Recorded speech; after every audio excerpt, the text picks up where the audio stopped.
welcome to the show. Thank you so much for having me. I greatly appreciate it.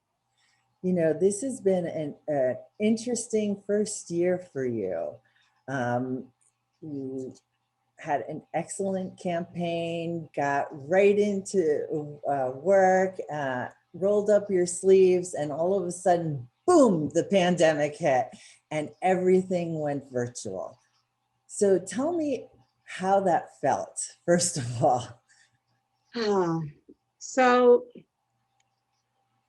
it was hard. I had January and February, and I believe a week in March before we basically shut down. I turned a room in my house into an office. I was on Zoom a lot. It's really hard. It's like, you go back to last year. I mean, I've been in the office. I'm in practically almost every single day right now. Right. And yet this is a part-time job, right? It's, yes, it's a part-time job, but it's not a part-time job. Of course not.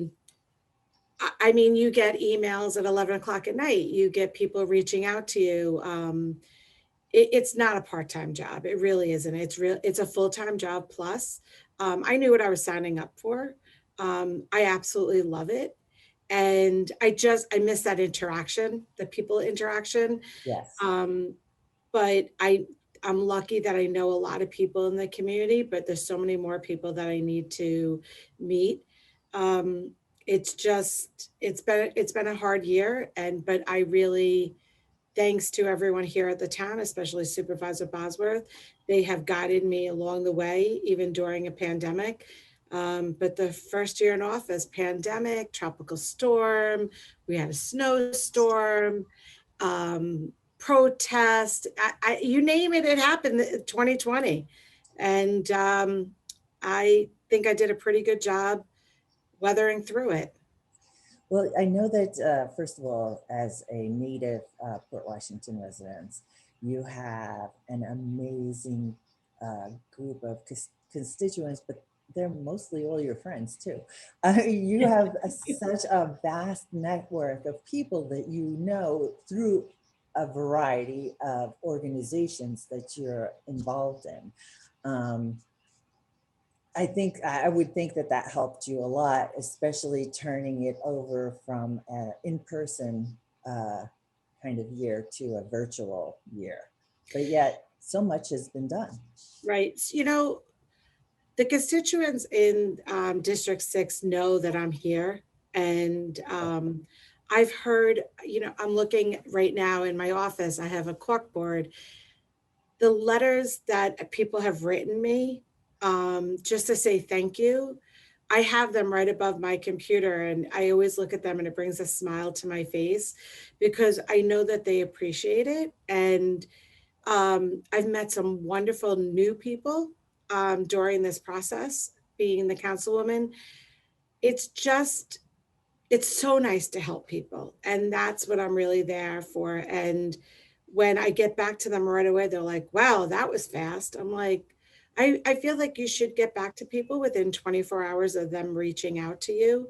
That's always been, when I was director of operations for Epic Records, Sony Music, that was always my rule, to get back to people. My family says I'm on the phone too much, always getting back to people, because I know people want an answer. They took the time out to write to me or to call me. I take the time out to write back to them as soon as I can. And I try and get back to everyone within 24 hours. I know that you are quite responsive. Having myself reached out to you during the lights out period. But, actually all the work that was done, especially during that time, was quite influential in getting the power back up and running. And I think getting the refunds for spoiled food and stuff done. I mean, one of the things that I noticed as a resident in your area, is that your newsletters are very useful and prompt you to do things that are beneficial to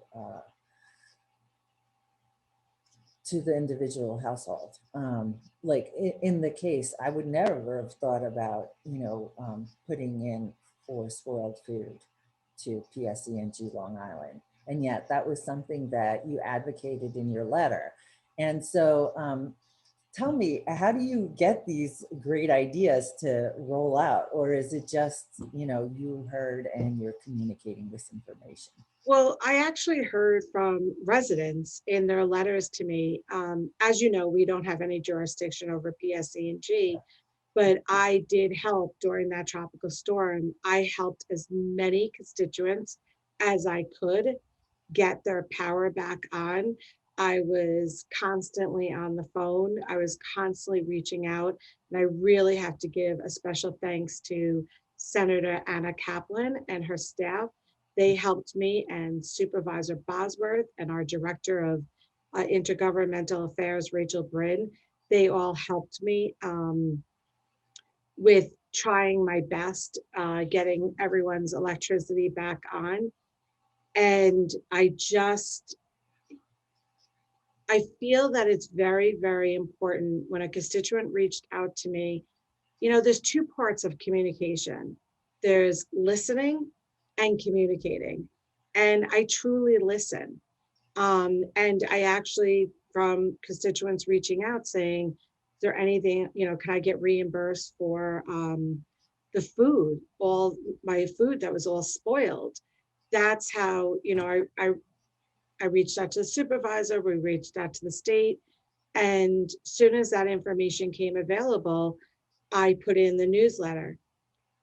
I have received so many compliments on District 6 newsletter that it really actually brings such a smile to my face, because just the other day I was at a stop sign and someone was walking and I just waved, literally came over 6 feet apart and was like, I was just at my friend Jen's house and I was telling her about your newsletter and she didn't know about it. And I mean, I have tried, we've done press releases, we've asked people to share it, on all of my emails that I send to the constituents, it gives the link to sign up.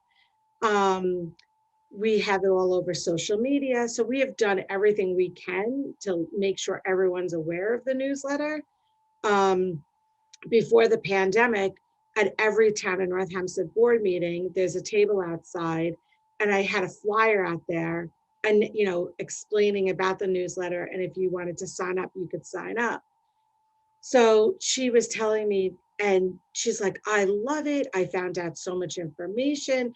And she's like, who does it? I go, I do. She goes, you do it? I go, yeah, I do it. I have a folder and it says put in my next newsletter. And I sit and I spend a couple hours just putting the information together and checking to make sure the links work and the phone numbers work. And it really is a great resource for my constituents. And I want them to know what's going on in their community. I said it on the campaign trail and I say it today. You should not have to be involved with a civic organization to know what's going on in your community. I feel that it should be open to everybody. And I feel the newsletter is. You're signing up for it. So that's stating that you want the newsletter, that you want to find out information. And if you don't like it, then you can just unsubscribe. It's up to you. Are you glad that you were able to traditionally go and introduce yourself to your constituency rather than doing virtual? I feel like this last election was so difficult for whoever was running. It didn't matter, It's, I learned a lot by going door to door in my district, and I met a lot of amazing people, and I heard a lot of concerns, and I always carried with me a notebook and I wrote them down so that when I came here, when I was elected, I knew the concerns of the residents. Um, so yes, that one-on-one interaction is very, very important. And I felt bad for everyone that was running last year that did not get that one-on-one. You really had to do it through flyers and um, really just, Zooms. It wasn't like there was that disconnect. So it would have been very, very hard. So I'm actually glad I ran in 2019 and not 2020. Yes, I'm sure. But now here we are in 2021, and the latest news coming out of um, the office building you're in is the notification that Town of North Hempstead Supervisor Judy Bosworth will no longer run for re-election. She's decided to retire. How do you feel about that? um, I was sad. I had a lot of mixed emotions. I adore Supervisor Bosworth, and I greatly enjoy the wonderful working relationship we have with one another. She is always available to take my calls and answer my questions, no matter how big or small, even if it's at 11 o'clock at night. Sometimes we're on the phone 11:30 at night, or we're sending emails to each other, or we're, communicating about something. The one thing I know how important it is to her to read and respond to every constituent email that she receives. And that is just like one small example of her commitment to good governance.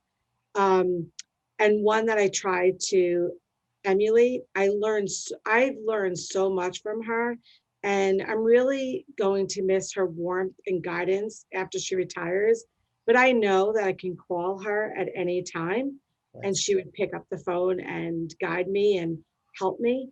Um, but however, I look forward to accomplishing many great things with her this year on behalf of our constituents, and to carrying forward all that I can learn from her. I know that I have so much more to learn from her, but it's I'm looking forward to this year of working with her. I have another year to work with her, and every time I talk to her, I'm like, I just can't believe you're retiring, but it's the right decision for her and for her family, and I'm happy for that. Um, I definitely, when she announced, it was a mix of emotions. I was happy and I was sad. Yeah, I think that she has done a tremendous job in her office. And, you know, when I was sitting watching her get sworn in last year, I, I didn't realize how many terms she has had. And it's because she's just so great. I think that role in itself, um, personally, I know that, legally it's a 2-year term, but it should be a 4-year term because it's such a hassle to have to stop and, campaign or whatever. But, she has done so well, and so much during her terms in office. But, with our current president, he was retired, and you see, we just dragged him back in, and she's very young. So you never know where we You might never see know. that. But speaking of which, I know that she had worked specifically on visioning of the waterfront and the areas that are related to the town of North Hempstead. And she had put together an advisory committee, and things came out of that. Like the beautiful walk way down Harper to the beach. I forgot what the name of that is called, the nature walk, and all sorts of different things. And now I see that there's possibility of development further on the waterfront. Can you talk a little bit about what's going on?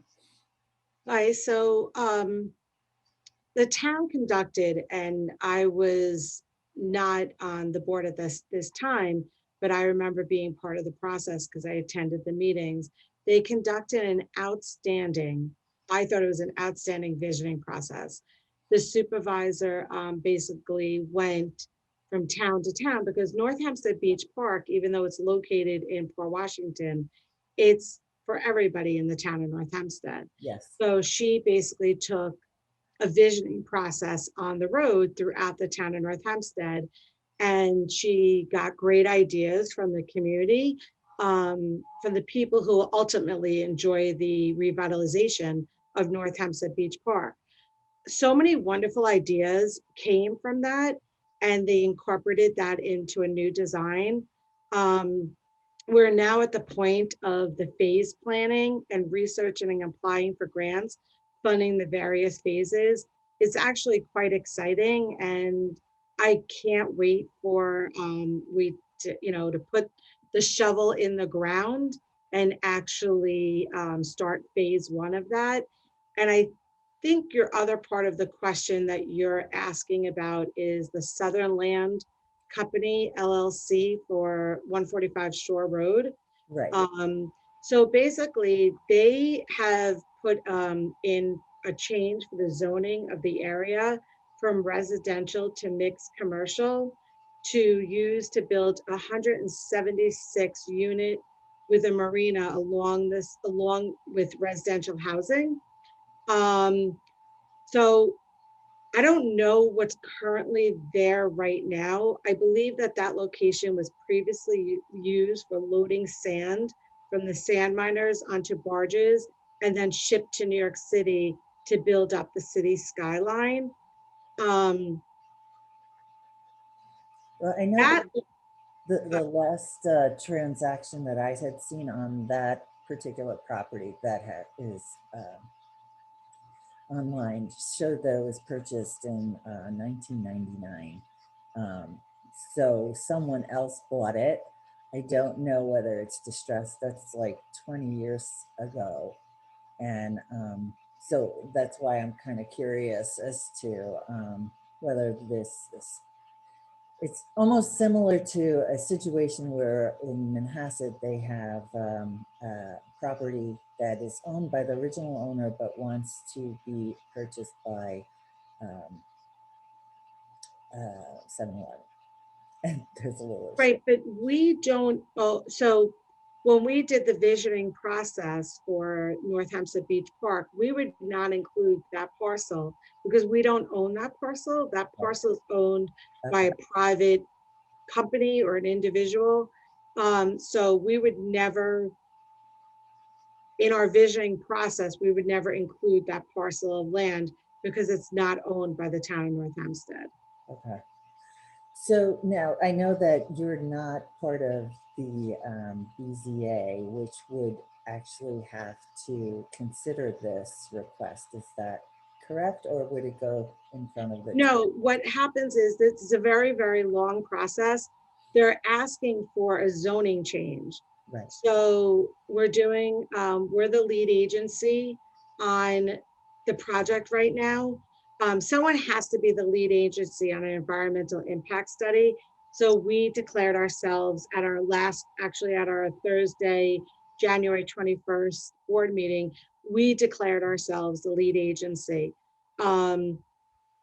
So what happens now is we have to have a public scoping meeting, which the tentative date, I believe, is March 23rd. It's a tentative date, it's not set in stone.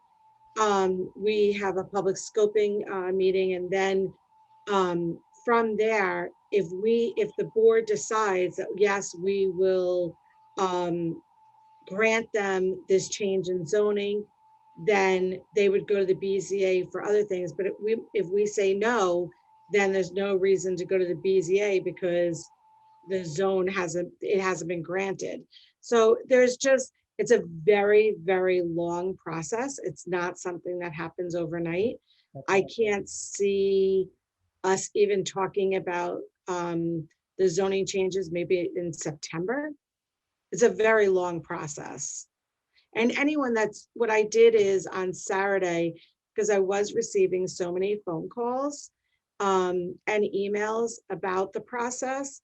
So I put together a step-by-step of what they actually proposed and the process that has to take place. So I put that in my newsletter. It went out on Saturday. So, and anyone that reaches out to me that's not signed up for the newsletter, I forward that to them so they're aware. And as we're going through the steps, I'm putting done and when it was done. Okay. And what is the sense from the board at this preliminary stage of? It's too early to tell because we really haven't had, we haven't heard from the public yet. We don't hear from the public until after the public scoping meeting. That will really be able to, that's when we would be able to see how the community feels. Okay. Okay. That's great. And I know that Fort Washington is a very vocal community. They are, and I really appreciate that. I was elected to represent the residents of the community. I want to know how they feel. I'm here to represent them. And we appreciate that very much. The town of North Hempstead is part of the Climate Smart Communities and has put together a task force. What is involved in the CSC and what activities are part of the program? Okay. This is a very exciting development. Last week, the town board passed a resolution authorizing the formation of a Climate Smart Communities Task Force. This is still brand new, so I'm looking forward to learning more about the details. But the Climate Smart Communities Task Force is meant to help the town take actions to reduce greenhouse gas emissions, adapt to a changing climate. And I will be sharing more information about this with the community as I learn more. The simplest way to stay informed, as I mentioned before, is to really sign up for my newsletter. When you go to the town website, you click on my name, and at the bottom you sign up, and it literally takes 10 seconds. And I have submitted a name, which I'm not going to state here, but I have submitted a name to the town of who I would like to have represent District 6. Okay. So I think that it's really, I think this person would be great. And I'm hoping that she definitely gets chosen.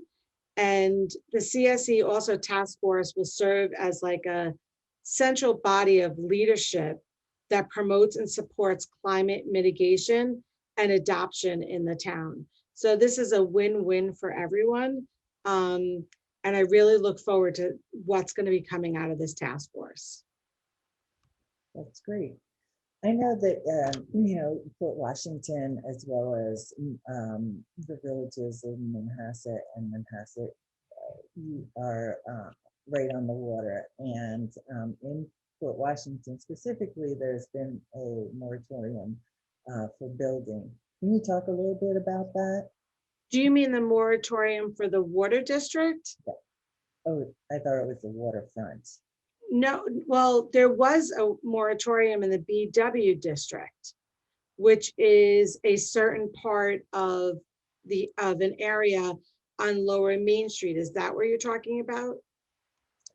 I just thought it was in general that there was no further development right now on the waterfront that is, I guess, at the bottom of Main Street. Oh, okay. So that was the BW moratorium. Okay. And I'm happy to say that we ended that building moratorium and we adopted a new code. After several months of meetings, they were in person until our last meeting was March 11th. And then from there on out, we did everything via Zoom. And a lot of effort went into the balancing the competing interests.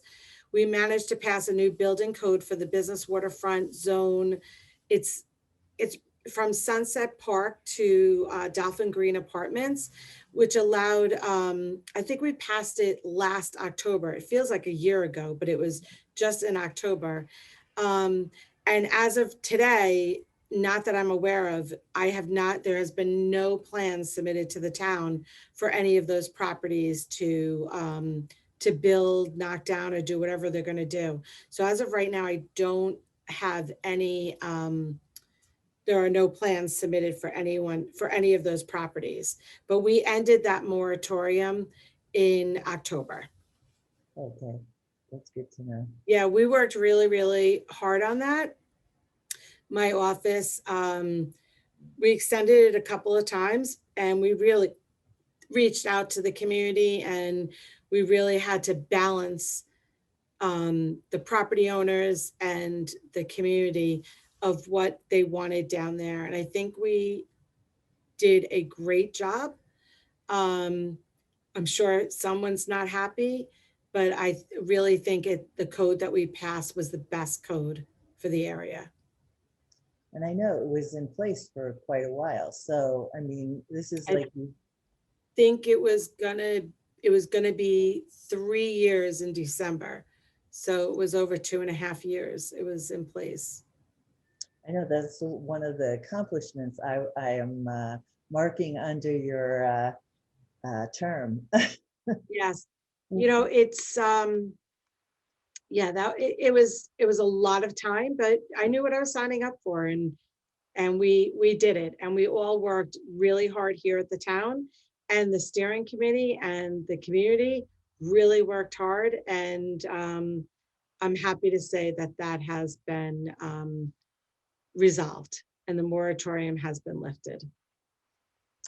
What do you feel is one of your major accomplishments in office this past year? Because I think you have quite a few major accomplishments.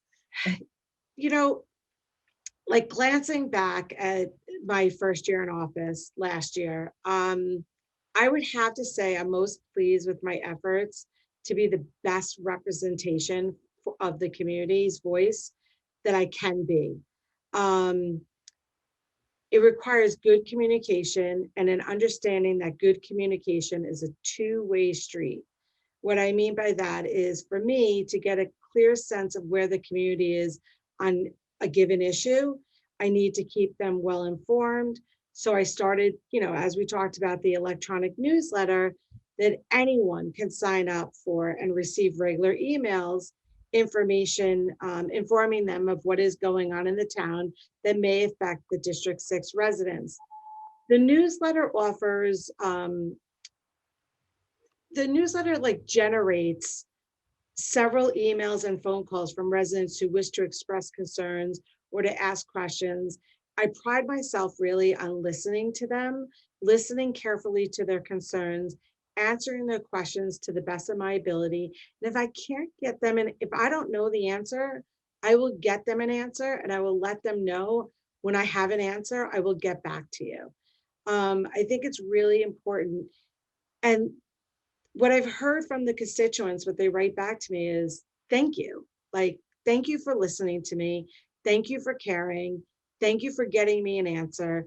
So if I had to take all the accomplishments of last year, that to me is my biggest, I feel is my biggest accomplishment, because the community feels that they are being heard. And that is the most important thing to me.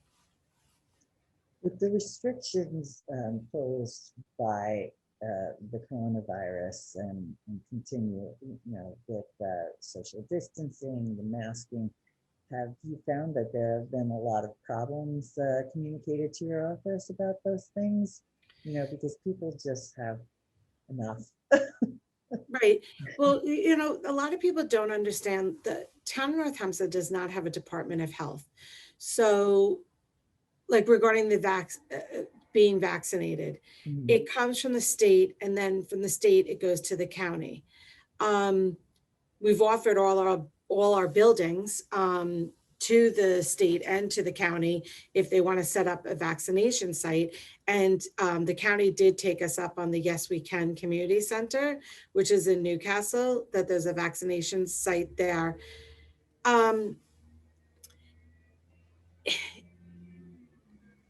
We had, I don't think people understand, or not everybody, masks need to be worn over your nose, not under your nose. So it's, everyone just needs to mask up. It helps. It will help spread the virus. It'll keep our restaurants open. It'll keep our stores open. It'll keep our schools open. It's just so simple. Like I was in a, I was picking up food in a Chinese restaurant in town, and some guy came in and his mask was down by his chin. And I said, you need to put your mask on. He's like, you could wait outside. No, that's not the answer. You know, like you need to put your mask on. I'm wearing my mask to protect you. You need to wear your mask to protect me and the workers and anyone that's coming into this public place. Like, I feel like if you don't want to wear a mask, don't go outside, get it get it delivered. Right. We really need to just wear a mask and maintain, like it was so hard. I usually have like 35 to 40 people for Christmas. I mean, it's so hard. I mean, we didn't have a Thanksgiving, we had a Thanksgiving, just my immediate family, but it's so hard. Like, I can't wait for this pandemic to be over. And we're going to have one get together as a family. We're going to have Easter. We're going to have Thanksgiving, and we're going to have Christmas. It's like we're going to go table to table, and that's going to be like one day. We're going to just celebrate everything and everyone's birthday. I just can't wait for this pandemic to be over, but I'm masking up. So this pandemic can be over soon. Yeah. So I'm not, if I have it, I don't spread it. I think that the misconception out there is that even with this rollout of a vaccine, it doesn't actually stop the us from masking up, first of all, because it's just like the flu. If you get a flu shot, you can still get the flu. It will be a lot less than what it is. I mean, it deters from catching the virus, but it still is out there. So, even if you get this vaccine, it doesn't mean you're 100% safe. And the variants that are coming across, including the one from the UK and Africa, are said to be more deadly. But that being said, hopefully, the vaccine will roll out. But I know that constituents call the first person they know that it's reactive, which, in court is definitely going to be going to you and saying, can you help me get this? I have no control on who gets the vaccine. Supervisor Bosworth and I have received emails, asking for help. We don't have any control. If I was eligible to get the vaccine, I got to call the numbers too. I got to go on. I'm not getting special treatment, and nor would I want it. Okay. So no, I know, but the first phone call, regardless, I as a former journalist, I can tell you, I would get the phone calls. Oh, where do I go to vote? And it's just because they know you and they rely on you giving them an answer. So do you get a lot of phone calls like that? I got a lot of emails, and what I do is I respond to them with any information I have. But it's funny, like some of the emails that I do get, people don't seem to understand that I represent District 6, but if you're in a village, I don't have jurisdiction over that village, Yes. even though it's within the town of North Hempstead. So if someone did, just say, for example, we have a snowstorm and someone's complaining about a road and it's a county road or a state road or a village road, we have no jurisdiction over that. It's in the town of North Hempstead. I find that a lot of people just assume because it's in the town of North Hempstead that we have jurisdiction over everything in the town of North Hempstead, but we don't. We don't have jurisdiction over a village. The village residents elect the mayor and the board of trustees. Just like we don't have jurisdiction over the Port Washington Police, or we don't have jurisdiction over the sewer district or the water district that are special districts because the community elects the commissioners to represent us. Mhm. So it's very important. Like I try to explain, it's not that I don't want to help them. I always say, if like someone reaches out to me and it was something about the county, I will always say, do I have your permission to forward this to, the county legislator that represents us? So I find that to be, and that helps. And then I will forward it along and copy them. So, because if I can't answer things that we don't have jurisdiction over. Right, right. Oh, absolutely. I think that that's the most confusing thing is the special districts. It's under the county jurisdiction. It's a state road. It's not a, town of North Hempstead road, or it's in the village. And then there's certain relationships within villages and the town of North Hempstead that exist also, which are unique to each village. So yeah, there's a lot of layers there. But from talking with councilwomen in the past and council members, I find that, like I said, if you're responsive, you get the call, regardless of whether it's yours or not. And that's okay. And that's okay. And I will direct them to the appropriate person, or if I can get an answer for them, I will be more than happy to.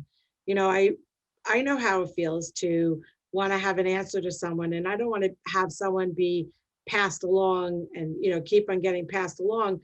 But in order to get to the right answer, sometimes we have to pass them along, or we might just include them on the email where we're following up if it's the county or the state and, asking for information. As councilwoman for District 6, your territory encompasses Port Washington and the villages of Manhasset. You're constantly asked to recognize achievements and ribbon cuttings. What other requests have you received from the Manhasset villages and the surrounding villages? So I love recognizing achievements and ribbon cuttings. There are some of the most uplifting events you can have as a public official. They're the best. Is a chance to celebrate the accomplishments of people in our community or to cheer them on with their new opportunity. When it comes to the villages, however, I do not really get many requests. The villages appear to have pretty good handle on things, but just so you're aware, what I do is I do go through the Manhasset paper and the Port paper, and if I see achievements, I send letters out. So for Manhasset, because I don't know the student's address, I send them to the principal and ask them to distribute them. And then for Port, I do the same thing. I send them to either the principal of that grade, because in Schreiber they each have an assistant principal, because it's a lot bigger, it's larger than Manhasset. And if I happen to know the student, I then will send it to their house. And if I know the person, I'll get the address and send it to their house. I just, we look it up in white pages, but then it's like you put in the name and it could be 5 people with the same name.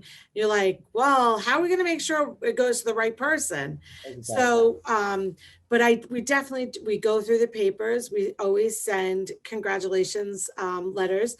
We just honored somebody, actually in Port. Her name is Amy Baxter. She started a company, and the proceeds from the company, she bakes. She's unbelievable.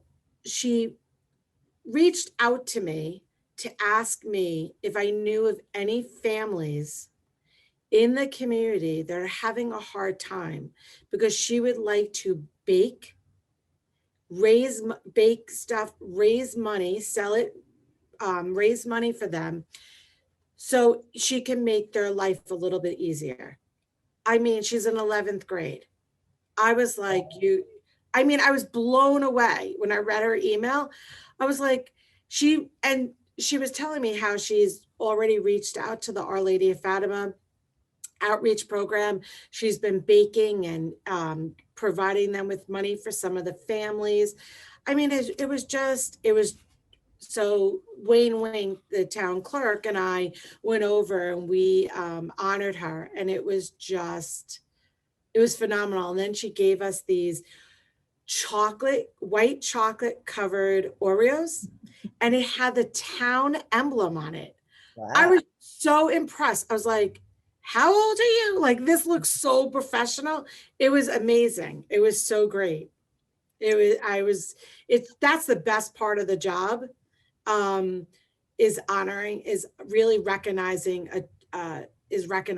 people's achievements. And but anytime that, if someone reaches out to me, I would love, of course I would, recognize them if we feel that it's appropriate.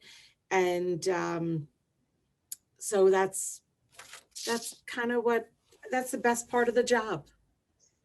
Well, I know that you're really good at promoting and supporting your constituents. And I thank you so much for taking time out of your very busy schedule. I know that list is long of objectives that you're looking at to work on in 2021. But again, I thank you for taking time out and being on the show. Thank you, Elizabeth, so much for having me, and I greatly appreciate it. And as always, it was a pleasure speaking with you.